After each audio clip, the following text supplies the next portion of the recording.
Salam sejahtera buat saudara-saudara, anggota Lisdak dimanapun Anda berada, ataupun teman-teman Lisdak. Kiranya berkat Tuhan selalu menyertai saudara. Pada kesempatan ini kita akan belajar firman Tuhan dengan tema Tuhan adalah gembalaku. Baik, pada waktu bangsa Israel keluar dari Mesir menuju tanah perjanjian, mereka dikatakan bagaikan kawanan domba yang berjalan di padang belantara menuju tanah perjanjian. Kita baca di dalam buku Mazmur 77 ayat 21. Engkau telah menuntun umatmu seperti kawanan domba dengan perantaran Musa dan Harun. Nah, ayat ini bersumber dari buku Keluaran, khususnya pasal 13, ya, di mana dikatakan melalui Musa Tuhan memimpin bangsa Israel ini keluar, dan Tuhan hadir di tengah-tengah mereka dalam bentuk tiang awan dan tiang api.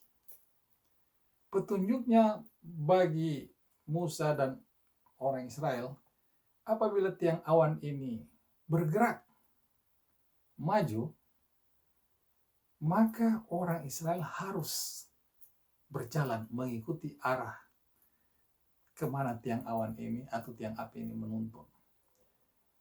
Oleh sebab itu, Mazmur 77 ayat 1 ini mengatakan apa? Bahwa Tuhan menuntun orang Israel itu seperti kawanan domba dengan perantaran Musa dan Harun. Nah, berbicara mengenai gembala, kita akan teringat Mazmur pasal 23. Tuhan adalah gembalaku, takkan kekurangan aku. Pengalaman orang Israel dalam perjalanan menuju tanah perjanjian, mereka tidak kekurangan pakaian mereka, sandal sepatu mereka, makanan, minum, semua terpenuhi. Itulah gembala mereka di padang belantara menuju tanah perjanjian. Nah, Raja Daud pun demikian. Dia memiliki pengalaman hidup sebagai seorang gembala, menggembalakan domba-dombanya, dan sebagai raja menggembalakan orang Israel. Anda bisa baca dalam 2 Samuel 22 bagaimana dia berdoa, mengucap syukur dan memuji Tuhan sebagai gembalanya dalam memimpin bangsa Israel. Di dalam Mazmur 23, mungkin ini bersifat lebih personal bagi seorang gembala. Ini menurut pendapat saya. Ya, dalam hubungannya dengan tanggung jawabnya sebagai gembala. Nah, Raja Daud berusaha membuat suatu gambaran yang sederhana buat saudara dan saya antara saudara dan Tuhan kita yang kita sembah bagaikan seorang gembala dengan gembalaannya, kawanan dombanya. Karena Daud, waktu dia muda dia punya pengalaman. Bagaimana kita tahu bahwa Daud ini memiliki pengalaman seorang gembala? Dan Tuhan menyertai dalam pekerjaan pengembalannya di usia muda. Kita bisa lihat di dalam buku 1 Samuel 17 ayat 34 dan 37. Pada suatu ketika terjadi peperangan antara Filistin dan Israel. Israel dipimpin oleh Raja Saul. Dan pada saat itu orang tua Daud mengirimkan Daud ke medan pertempuran untuk memastikan saudara-saudaranya dalam keadaan baik-baik. Sampai di medan pertempuran, Daud tertarik dengan situasi itu. Dan dia bercakap-cakap, berdialog dengan sang raja. Dia katakan kepada Raja Saul, ayat 34, "Hambamu ini biasa mengembalakan kambing domba," ayahnya. "Apabila datang singa atau beruang yang menerkam seekor domba dari kawanannya, maka aku mengejarnya, menghajarnya, dan melepaskan domba itu dari mulutnya. Kemudian, apabila ia berdiri menyerang aku, maka aku menangkap janggutnya, lalu menghajarnya dan membunuhnya." Sudah bisa bayangkan keberanian dari seorang muda mengembalakan domba menghadapi binatang-binatang buas. Ayat 36 dia katakan, bagian pertama, "Baik singa maupun beruang telah dihajar oleh hambamu ini." Kita lompat langsung ayat 37 bagian pertama. "Pula kata Daud, Tuhan telah melepaskan aku dari cakar singa dan dari cakar beruang. Dia juga akan melepaskan aku dari tangan orang Filistin itu." Kata Saul kepada Daud, "Pergilah, Tuhan menyertai engkau." Dan kita tahu ceritanya, Daud mengalahkan Goliat. Nah, dari ayat ini bisa memberikan suatu gambaran kepada saudara dan saya bahwa Daud menulis pasal 23 ini karena pengalaman dia sebagai seorang gembala yang bergantung harap kepada Tuhan. Dan Tuhan menuntun dia, dan dia berhasil. Baik sebagai gembala maupun sebagai raja yang mengembalakan orang Israel dalam 2 Samuel pasal 22. Nah, apa pelajaran bagi saudara dan saya di akhir zaman ini? Apa pelajaran spiritual bagi saudara dan saya yang kita bisa ambil dari pengalaman kehidupan spiritual Raja Daud sebagai gembala ataupun sebagai pemimpin pada saat itu? Mari kita lihat manfaat spiritual yang Anda dan saya miliki sebagai seorang gembala dari Daud buat saudara dan saya yang hidup di akhir zaman ini. Baik, kita coba buka. Kalau Daud bergantung harap kepada Tuhan sebagai gembalanya, tentu di perjanjian baru atau kita hidup pada zaman ini, kita pun butuh seorang gembala yang menuntun kita menjalani kehidupan di dunia ini yang begitu penuh dengan dosa. Bahkan situasi sekarang orang pada berbakti di rumah-rumah karena apa? Takut keluar akibat wabah virus yang merajalela. Tetapi firman Tuhan mengajarkan kepada saudara dan saya. Yohanes 10 ayat 11.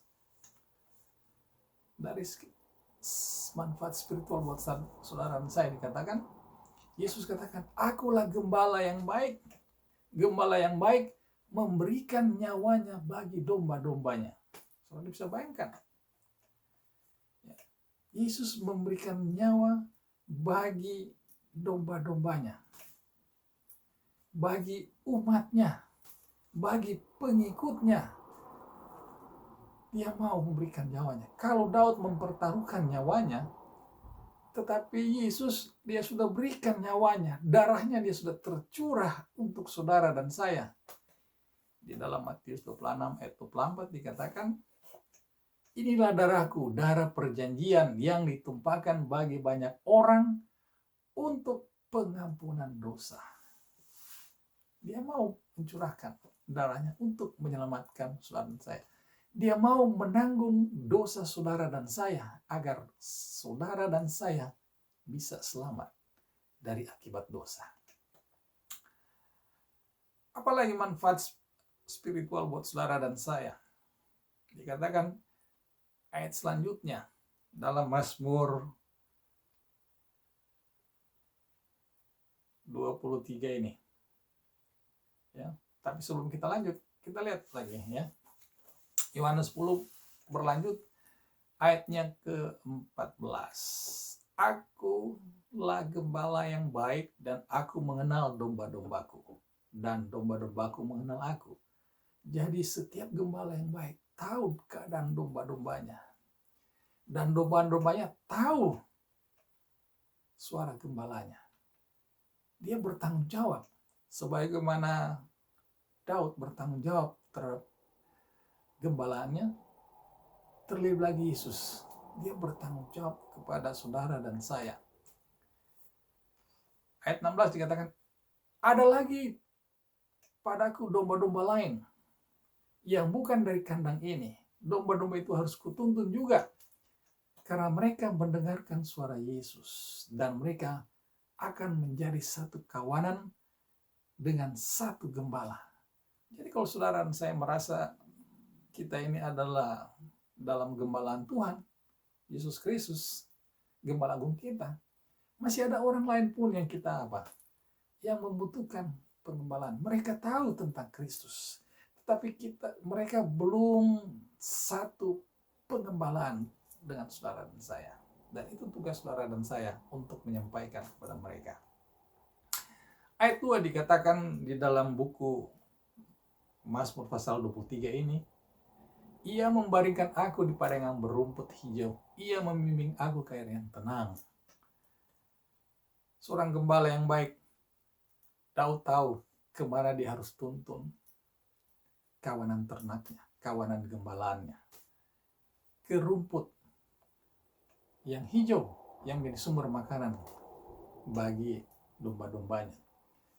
Ke air yang tenang untuk memuaskan rasa dahaga bagi gembalaannya. Demikian juga Gembala Agung Yesus Kristus. Dia tahu kebutuhan spiritual Anda dan saya. Dan itu kebutuhan yang terbaik yang dia sediakan buat saudara dan saya. Yohanes 6 ayat 35 dikatakan, Yesus berkata kepada mereka, akulah roti hidup. Barang siapa datang kepadaku, ia tidak akan lapar. Dan barang siapa percaya kepadaku, ia tidak akan haus. Saudara bisa bayangkan. Gembala yang baik, gembala agung, dia tahu. Kalau kita datang kepada Yesus, kita tidak akan lapar lagi. Kita tidak akan haus lagi. Itulah gembala yang baik bagi saudara dan saya. Di akhir zaman ini, dia tahu apa yang terbaik. Pada suatu kali peristiwa, Yesus melewati daerah Samaria, tepatnya di desa Sikar, dan di sekitar situ ada sumur Yakub. Dia bertemu dengan seorang wanita yang hendak menimba air. Lalu terjadi suatu dialog. Yesus berkata kepadanya dalam Yohanes 4 ayat 10, jikalau engkau tahu tentang karunia Allah dan siapa yang dia berkata kepadamu, berilah aku minum, niscaya engkau telah meminta kepadanya, dan ia telah memberikan kepadamu air hidup. Yesus air hidup. Roti hidup, air hidup. Ayat 14. Tetapi barang siapa minum air yang akan kuberikan kepadanya, ia tidak akan haus untuk selama-lamanya. Sebaliknya, air yang akan kuberikan kepadanya akan menjadi mata air di dalam dirinya yang terus-menerus memancar sampai kepada kehidupan kekal. Saudara bisa bayangkan. Ya.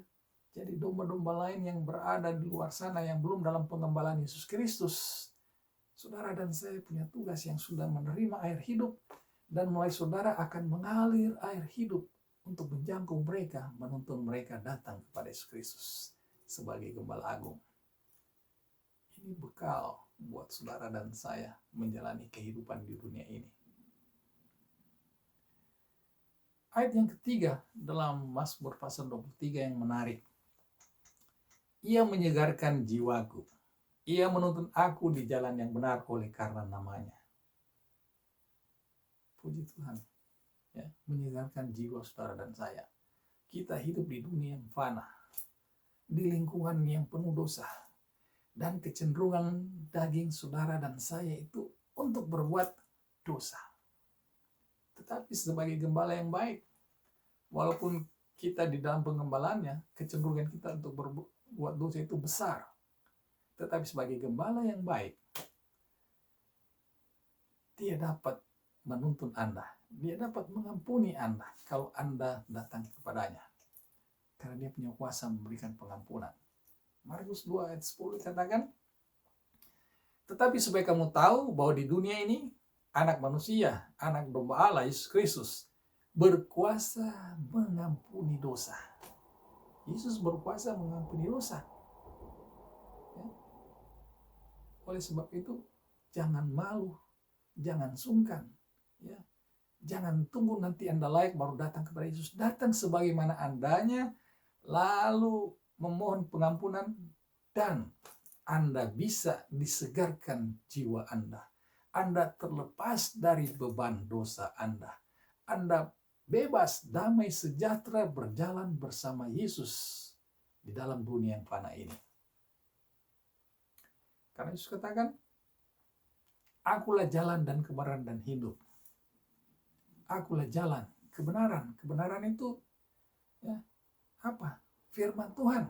Dalam Yohanes 17 ayat 17 dikatakan, kuduskanlah mereka dalam kebenaran, karena firman-Mu adalah kebenaran.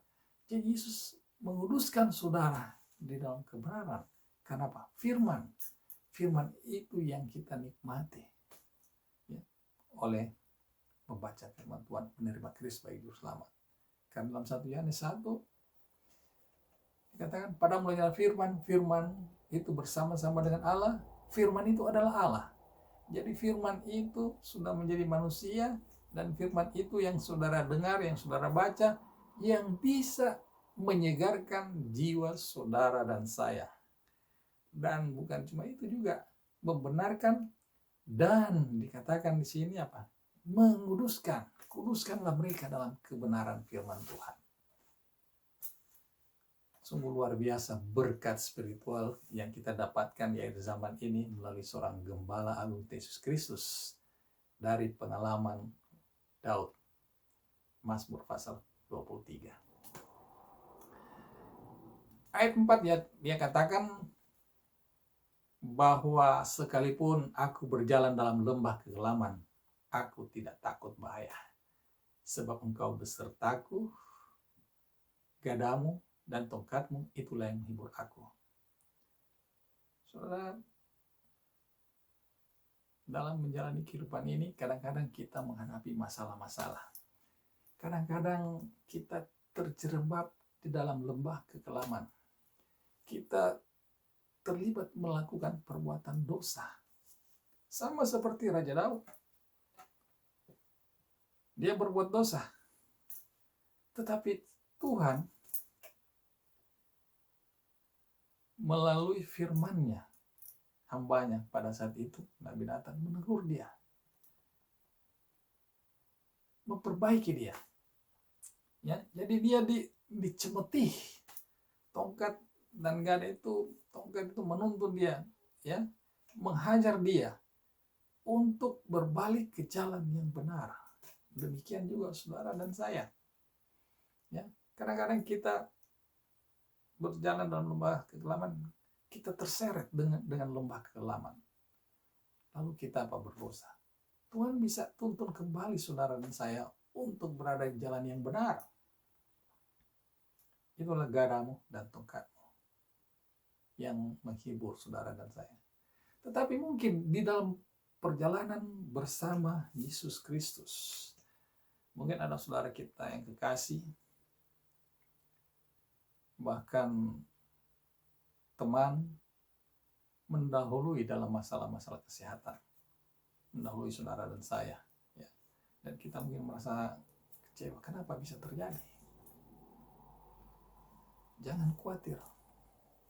Jawab Yesus, akulah kebangkitan dan hidup. Barang siapa percaya kepadaku, ia akan hidup walaupun ia sudah mati.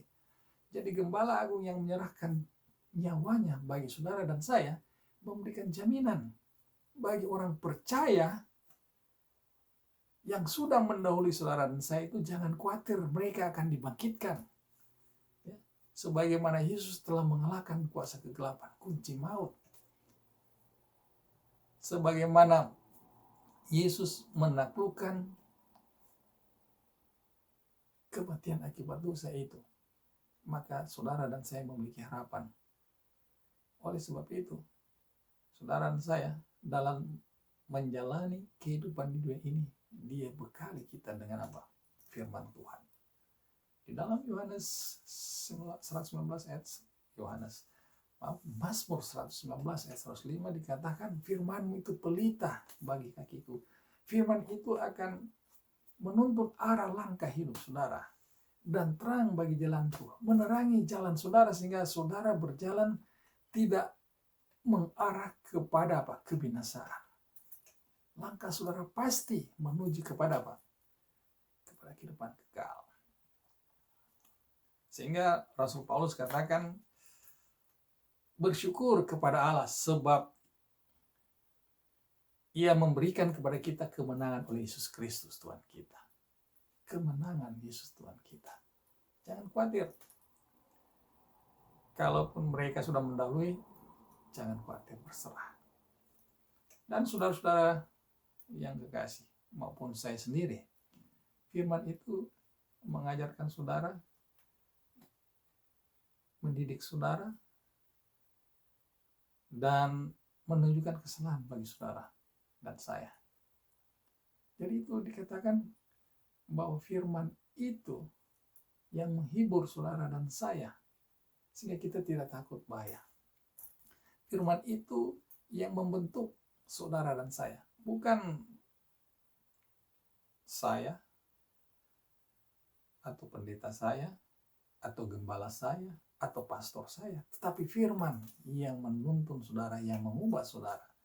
Di dalam 2 Timotius 3:16 dikatakan, ya, segala tulisan yang diilhamkan Allah memang bermanfaat untuk mengajar saudara dan saya, menyatakan kesalahan saudara dan saya, untuk memperbaiki kelakuan saudara dan saya, supaya kelakuan saudara dan saya itu memiliki sifat-sifat Kristiani, sama seperti Kristus. Tabiat Kristus ada dalam saudara dan saya, dan mendidik orang dalam kebenaran. Terima kasih, pelajaran ini bisa menuntun saudara dan saya. Karena apa?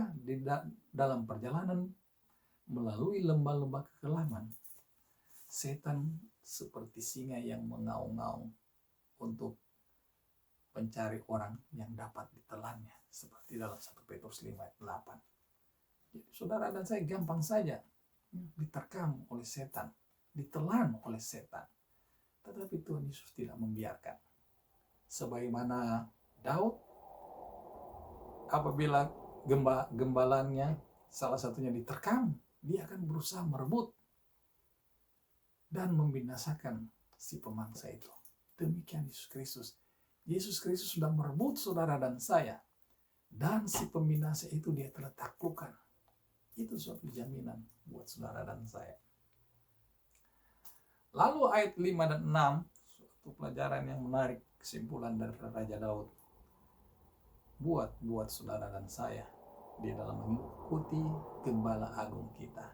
Ya, Tuhan adalah gembala agung. Yesus adalah gembala yang baik bagi saudara dan saya. Engkau menyediakan hidangan bagiku di hadapan lawanku. Engkau mengurapi kepalaku dengan minyak.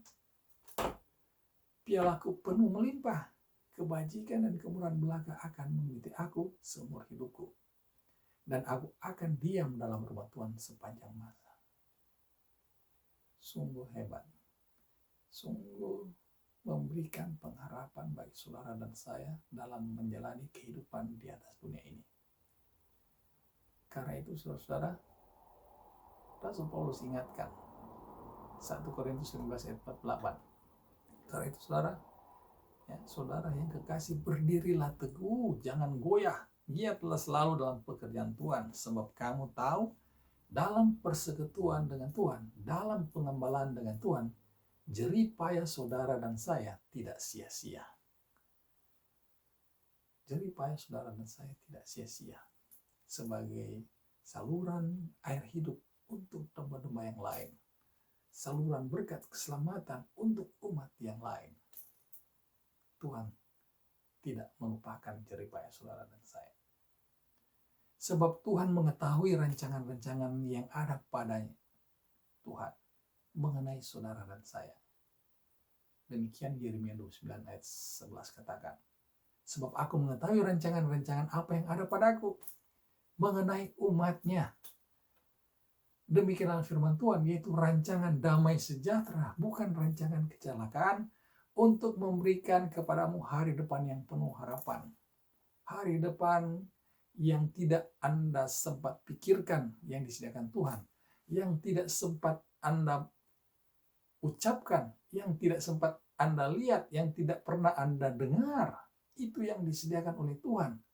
Karena jeripaya saudara dan saya mengikuti Gembala Agung kita, Yesus Kristus, yang telah mencurahkan darahnya untuk saudara dan saya. Terima kasih berkat Tuhan pada saat ini.